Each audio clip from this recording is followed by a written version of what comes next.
stop thinking of IT as, what IT was 5, 10, 20 years ago. It's not, some nerds in the closet. It's sort of something that is infused into every part of the organization. Like when you Mm-hmm. think of the way a board, what does a board member at an organization or the C-suite really need there? They need, excellent real-time data in order to make, the kinds of big decisions to determine the Welcome to future. Pivoting to Web3 podcast, where experts break down AI, blockchain, and tech shaping our future. I'm Donna, and today's guest has insights you won't want to miss. Let's dive Good in. morning, good afternoon, good evening. Welcome, welcome, welcome.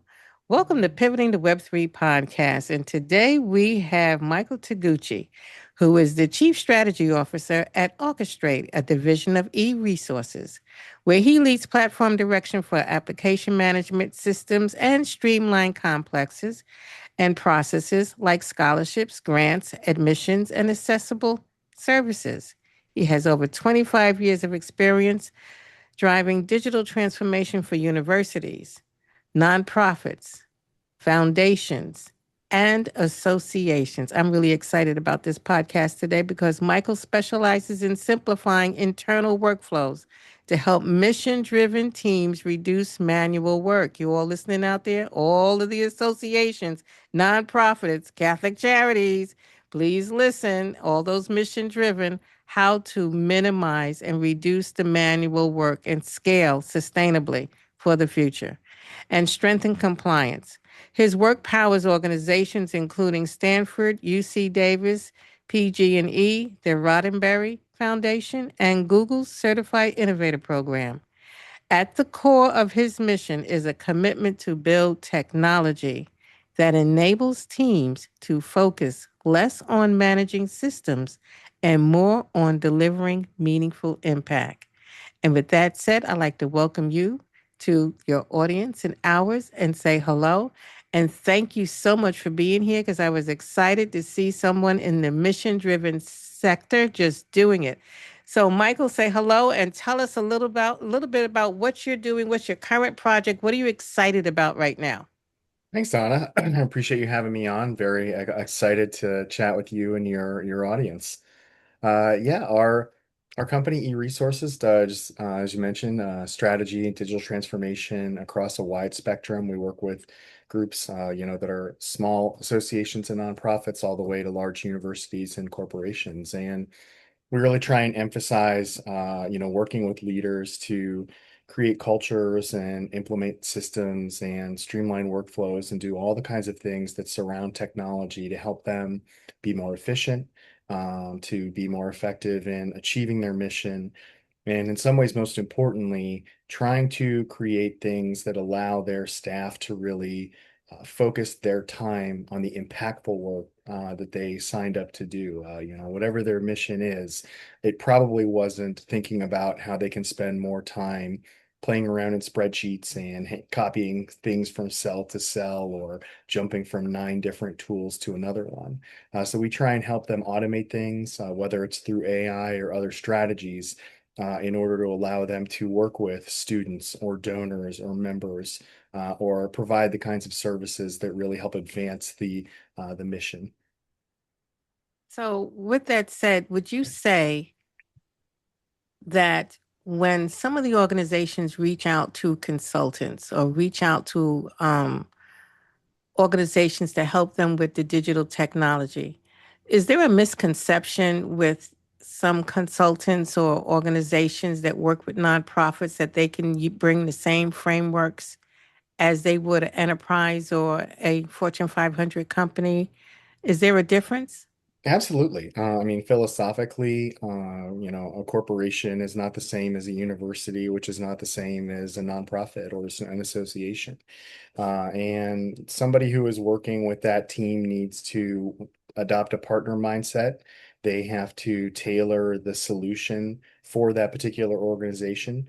You can't even just say nonprofit as if it's some sort of conglomerate, because every organization is going to be different, how they're structured, what they're trying to achieve, their short and long-term objectives. And so, yeah, I think there is a misconception if you think you can just kind of take a framework and staple it on to organizations of all different types and sizes. It really does need a much more nuanced approach. So when they have the nuanced approach and they're looking at the landscape and coming into the company, do they run into the same, let's say, human barriers that you would find in a culture change or a change management situation for profits? Would it be similar or a little bit different? There's certainly some connective tissue. There's some similarities. No, there are plenty of people. Most of us don't really like change or transformative change or things that kind of upset our apple cart. And it does not matter what kind of organization you're in. That's probably going to be true. Something like uh, siloed data or siloed processes where, if you're at an association or nonprofit and the marketing department has, kind of one set of tools and ways of doing things, and the fundraisers and the development have another, and the research and the, forward-facing folks do it, that, those kinds of siloed attitudes, cultures, and processes that can exist everywhere as well.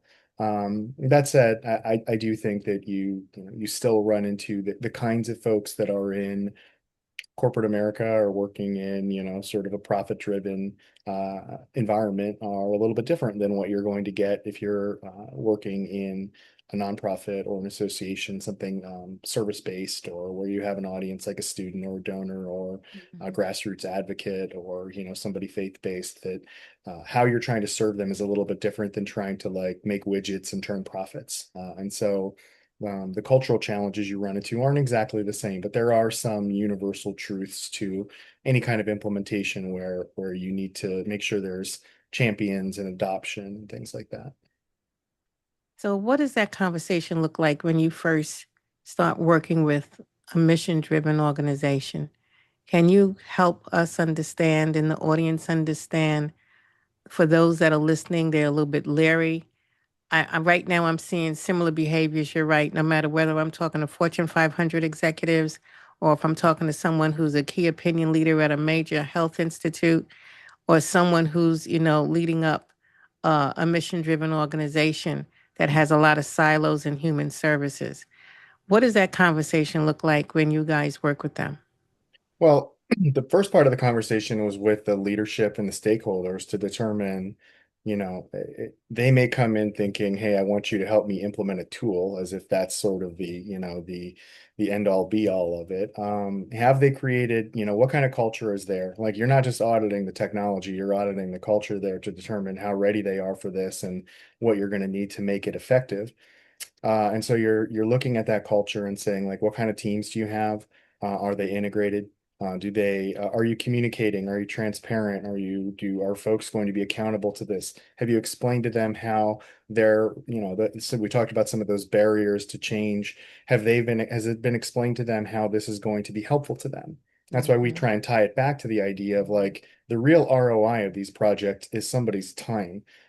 Getting back the ability to do impactful work as opposed to manual processes, things that haven't been automated when they should, or things that are duplicative, or things that aren't efficient because everybody's doing it there, a different way.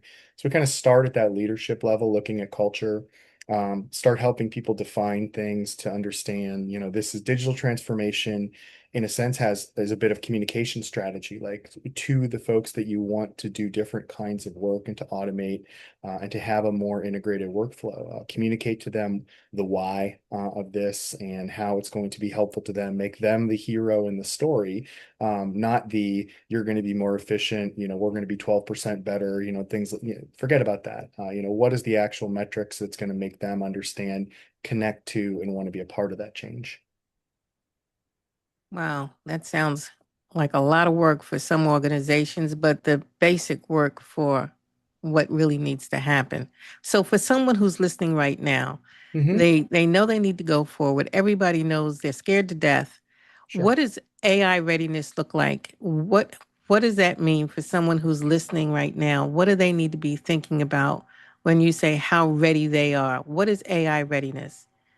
Yeah, it's an interesting, there's a dichotomy of saying like AI is here. It is something that everybody needs to find a way to adapt to, or you will probably not succeed.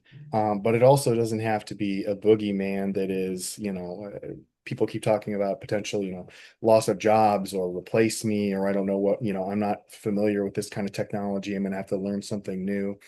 It doesn't have to be as scary as that either. One of the things we work with organizations is making sure they have room to fail, room to experiment, and room to fail because this is all new technology.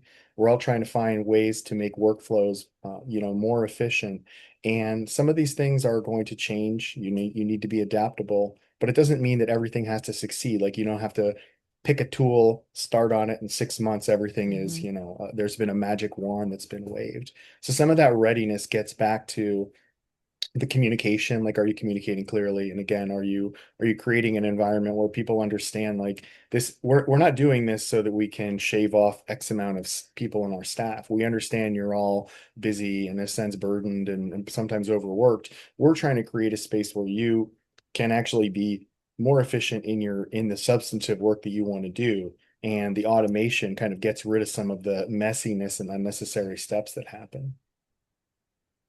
So when looking at it all, you have the agentic, you have the orchestration, you have the Mhm. AI, you have all the different AIs that are advancing right now from the LLMs. And someone listening right now that's, really kind of confused on what their functionalities are, how it can Mhm. make a difference, especially let's look at some of your human services. And I keep going back to human services because as a trustee with Catholic Charities and Human Services, there's so many silos and different divisions and functionalities and reporting and then governance. You have, a minimal budget, you have minimal staff, and you got twice the governance and compliance in comparison to some of your corporate.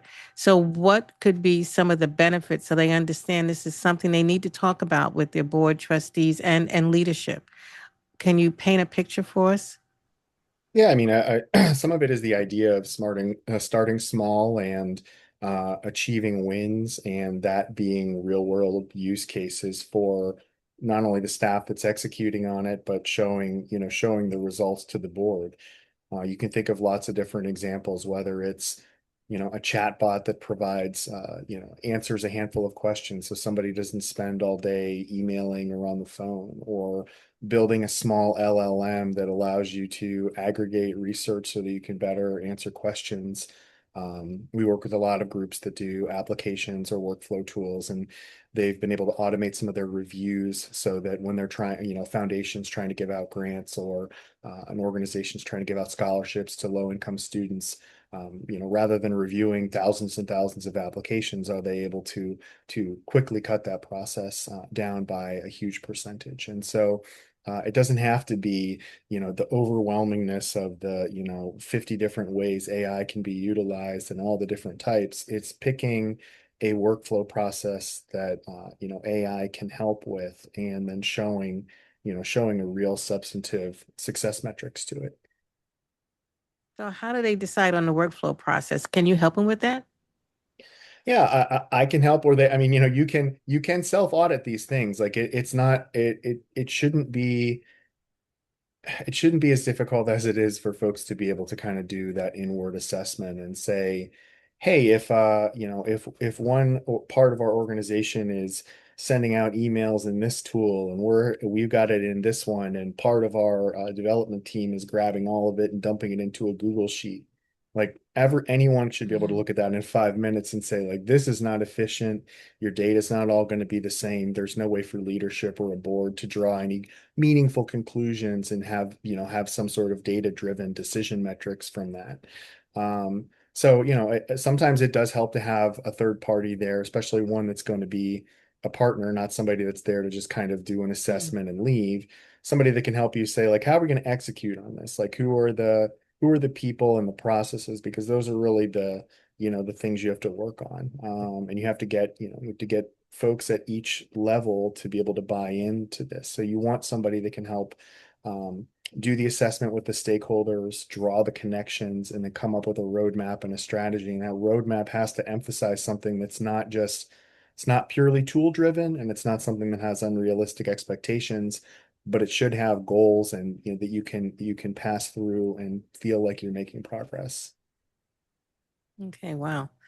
So, when I think about some of the organizations out there, Mhm. and if they contact you or wanted to reach out to you, what size organization or nonprofit do you all work with? I mean, I mentioned at the beginning, we really have been blessed in our work to be able to choose the kinds of groups we work with in a sense. And I don't mean that because we're picky. I mean that because we're looking for a place where we can be impactful and places where groups are looking for partners.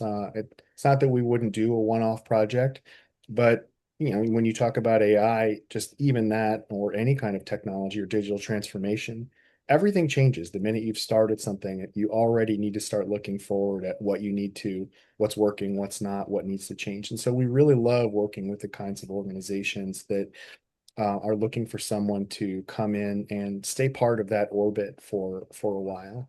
But that could be, we've worked with 2 to 3 person teams that are kind of doing guerrilla warfare, trying to do some meaningful work and on a shoestring budget. And we worked with some of the largest associations and nonprofits in the country. And so anything in between, really, we're looking for groups that know they need help, that have kind of whether or not they have the culture now or they're looking to build that one, the sort of group that is a good fit for us. So when I think about some of the organizations right now, there's IT, but there's not really IT. And there's different types of technology that some of the organizations have used, or they're still just basically doing everything at minimum. Yeah. What should an organization today that's mission driven, impactful, substantial budget, and once again, I'm thinking about Catholic Charities USA. I'm thinking about where we're not only in Western New York, Buffalo, we're, in Ohio, we're in middle states, we're everywhere. What should we be thinking about? How should this be moving forward? Because I kind of see that like a model for some of the other institutions and organizations that are mission driven, no matter what the faith is. What should they really be thinking about right now? What are the trends that you see coming that are going to be important for them not to ignore if they want to survive with the donors and still be impactful in the community, and the environment is changing every day? Yeah, I mean, well, first stop thinking of IT as, what IT was 5, 10, 20 years ago. It's not, some nerds in the closet. It's sort of something that is infused into every part of the organization. Like when you Mm-hmm. think of the way a board, what does a board member at an organization or the C-suite really need there? They need, excellent real-time data in order to make, the kinds of big decisions to determine the future of the organization. Where are you going to get that data? You're not going to get it if you have poor systems, legacy systems, if you have data that's not validated or comes different, especially organizations that need to scale, that have multi-state operations. Like if you have everybody kind of running their own ship with like different tools and different ways of doing things, you're never going to, there's not going to be no common denominator and you're not going to be able to make good decisions. And so, and I also think just in terms of like, is we work with, students at universities, donors for nonprofits, members for associations. Like these are the ultimate endpoints where like you have to be effectively providing them services. And to effectively do that, you need to have good processes and good workflows that allow your team to be efficient to deliver them. And so they need to be really thinking about how they're, are they achieving that, and how does that tie to their short and long-term objectives? When you think about the education and universities, is Hmm. there going to be a difference between them and those that are more faith based or nonprofits? What is the difference between the three? If you have a religious organization, and then you have a mission driven, and then maybe an education organization, or university, college, are there some things that are totally different between those aspects and those organizations that are in common, or is there a differentiation thread that's clear? Yeah, I would go back to the idea that at the end of the day, there are some similarities where they all, they're organizations with diverse staff that are serving diverse audiences, and they need to figure out how to use technology and automations in order to do that. and some of the challenges can be very similar. But I do think that that's where we get into the idea of whoever is there helping create and implement a digital strategy of any sort needs to understand the unique parts of an organization and the unique services they're providing. So when you are, talking about uh, faith-based versus sort of a, young, potentially more secular university student or a donor you want to write checks. Like those are not the same audiences. And so like how you develop services, like what tools you Mm-hmm. might use are not going to be the same. At universities, the literacy level at AI for AI is around 90% adoption. Those are folks that the students are ahead of the staff and the faculty in most cases. And so they need innovation. They want to see it. Otherwise, the business model of the university will start to fail. Whereas if you're talking about, trying to secure high level foundation grants and donors for nonprofit, like they might be looking for something different. And then faith-based, you start looking at some of the fundraising techniques, whether you're looking for it to be online, whether or not you need better donor outreach. There's a lot of different ways to approach those. And so that's where I think to your earlier question, like you're never trying to staple the same thing on different groups, but you also can have some lessons that are applicable to all of them. That's very true. So when you look at the future and what's happening with infrastructure, what Mhm. trends are you guys seeing? What trends are your organization seeing that's going to be on the horizon that we're not even talking about yet? For me, it's AI and blockchain. A lot of people don't Mhm. realize you're going to need both, but how is that bringing itself to the surface? Yeah, I mean the AI portion of I think for certain it used to be, there'd be kind of a standard process of like you do an audit, you design a system, you implement it, and that's kind of you got a 2 or 3 year plan there. Things are moving way too fast for that now. At this point in time, like the idea of automating things, you're almost immediately back into the process of analyzing and optimizing. And so regardless of what you're doing with AI, again, when you mentioned it could be agentic, it could be generative, could be for your content, it is something that is going to touch all the parts of an organization. And if in groups are, this is sort of a unique moment where, especially at mission-driven organizations, faith-based organizations, like funding is at risk. There's budgets are being cut, federal government, money is not the same as it was before. And so everyone needs to be working, as tightly as they can, as lean as they can. And that's what corporate America is demanding. And I'm sure that continues to filter down to other, verticals.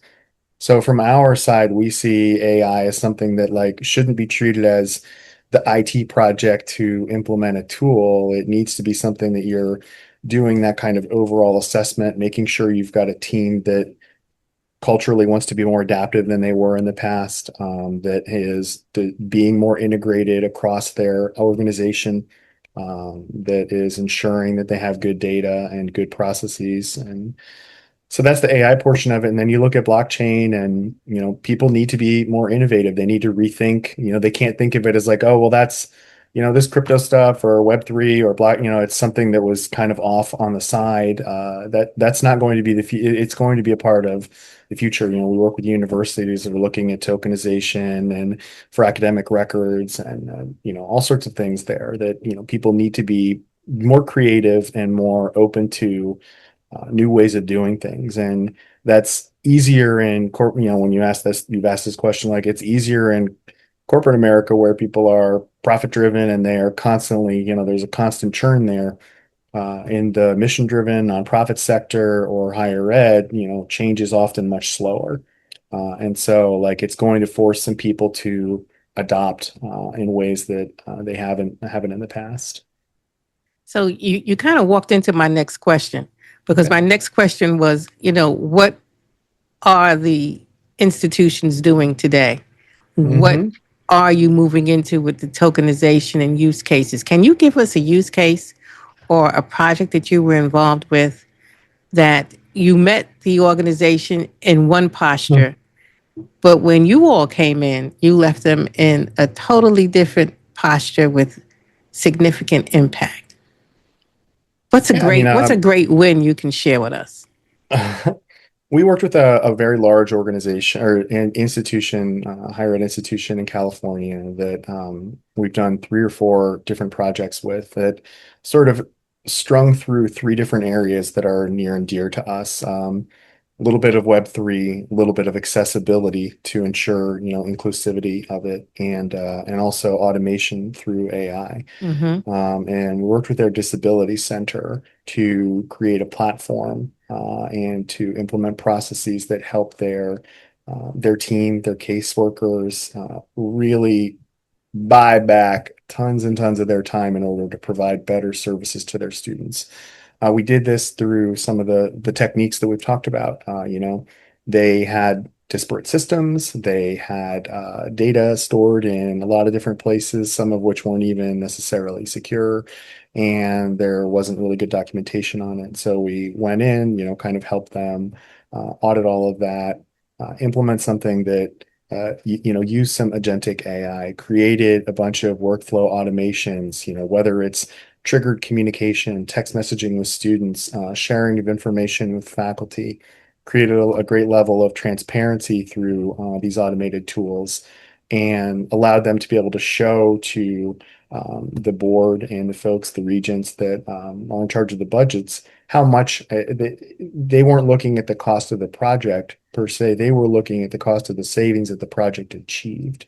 Mm. And that allowed them to also find secure ways to use the tokenization to get a lot of the records into that. So you had, sort of a very easily accessible way to find all the accommodations letters for folks that had disabilities. So they had a comprehensive record as well.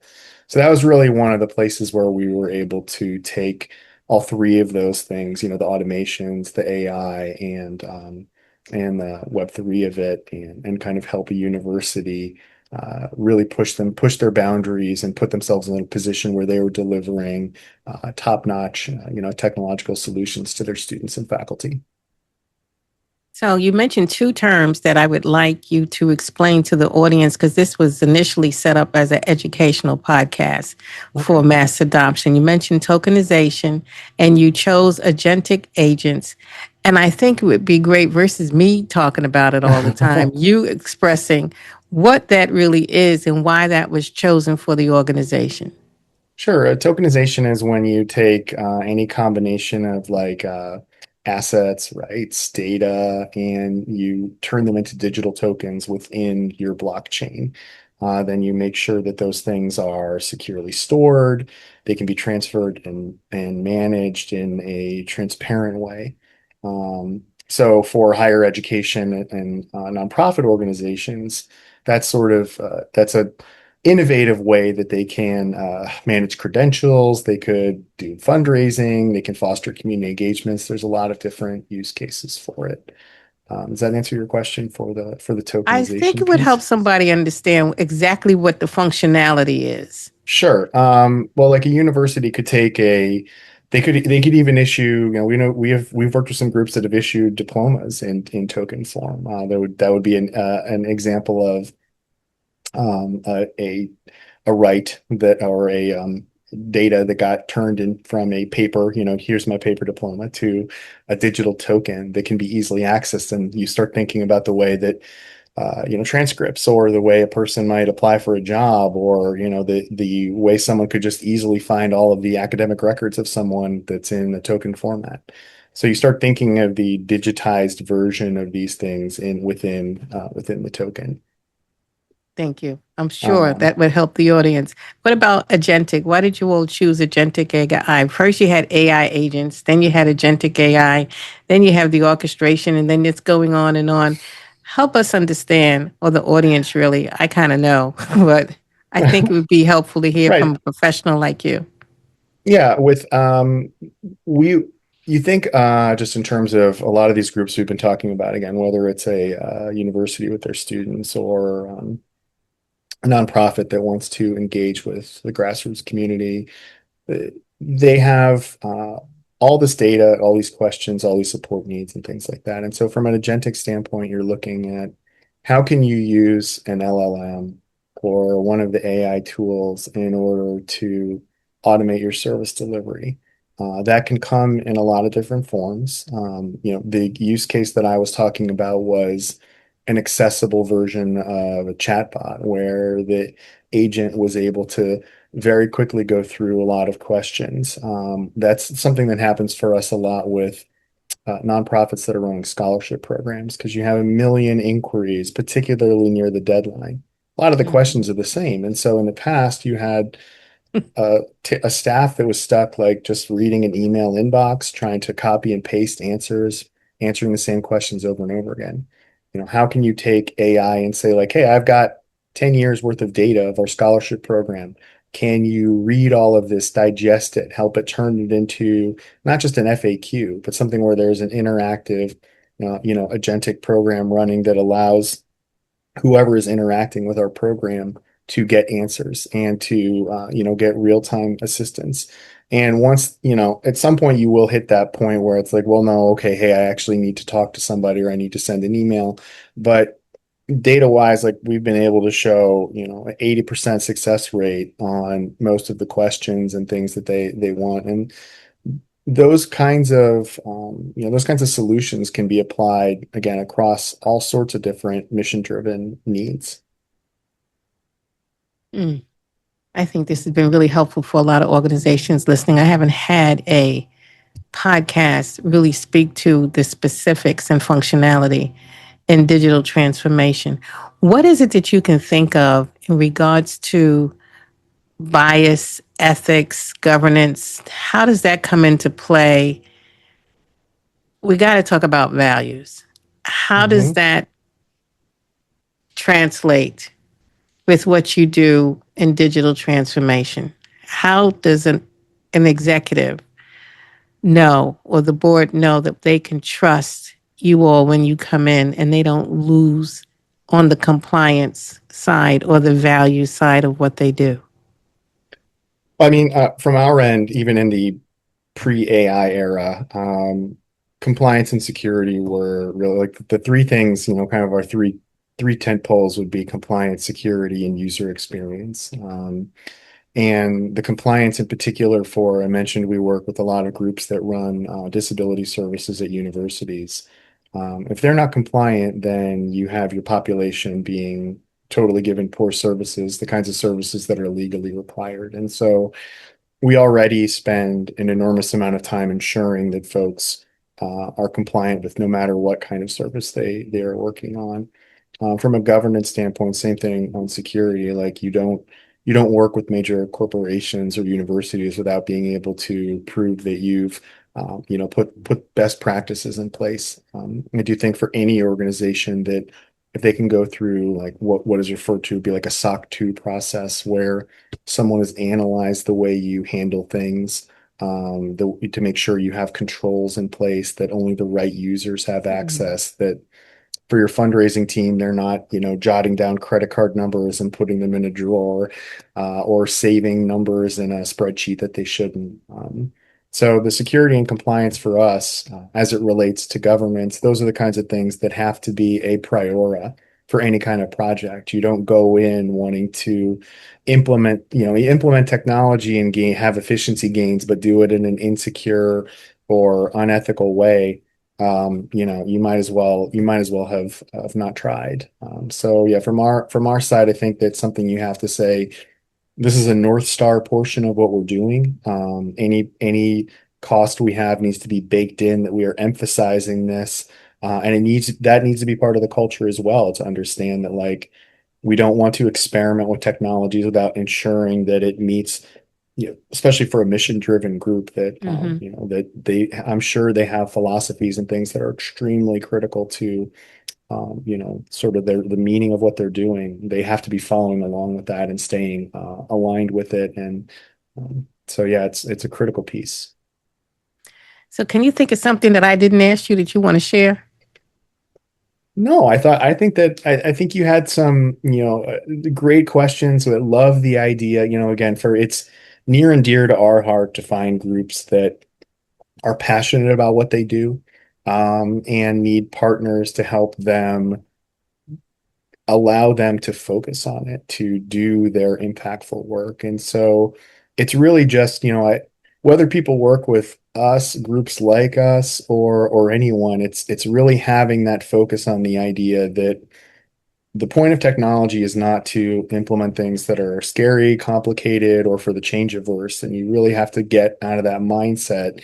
It's really about the idea of utilizing every tool in the toolbox in order to give yourself, we talked a little bit at the beginning, like what's your purpose of being here? Like, what are you meant to be doing? And like a lot of people are not meant to spend their time in spreadsheets or answering boring Mm-hmm. emails. Like they really want to have their hands dirty serving the audiences that they're working for. And so we try and find ways through technology and digital transformation to do that. And that's the attitude that folks should have. And I think that, I guess, just the last piece is just, you mentioned, we try and emphasize the idea of building a culture so you can find good people, because a process or a tool that is bad can be fixed. But if you have the wrong people in leadership seats, they're not communicating, and your team is not bought in, that can be fatal. And so it's really a matter of making sure that an organization has good top-down leadership, good communication, and the right people in the right seats. How do we reach back to you? How does the audience connect with you if someone's listening and wants to work with you? Of course, if you can find me on LinkedIn. There's not a lot of Mike Toguchis hanging out there, so that's an easy one. But our website's eresources.com. I mentioned we work with our platform is called Orchestrate. You could look up either of those, but LinkedIn or is an easy one. Well, I'd like to thank you for being on Pivoting to Web3 podcast. I've enjoyed the conversation. I am sure I'm going to want to have you back and know what's going on with your company Would love and to. what the latest projects are or trends and what's happening. This is a space I care quite a bit about because I'm still very involved in mission-driven organizations. And I'd like to thank you again. Once again, good morning, good afternoon, good evening, and thank you for listening to Pivoting to Web3 podcast. And thank you, Mike Toguchi. Thanks, Donna. Thanks for tuning in to Pivoting to Web3 podcast. If you're a developer, innovator, or AI expert with insights to share, or if you're looking to partner, let's connect. Visit MitchellUniversalNetwork.com and be part of the conversation. Want more content? Check out my playlist for more episodes. See you next time.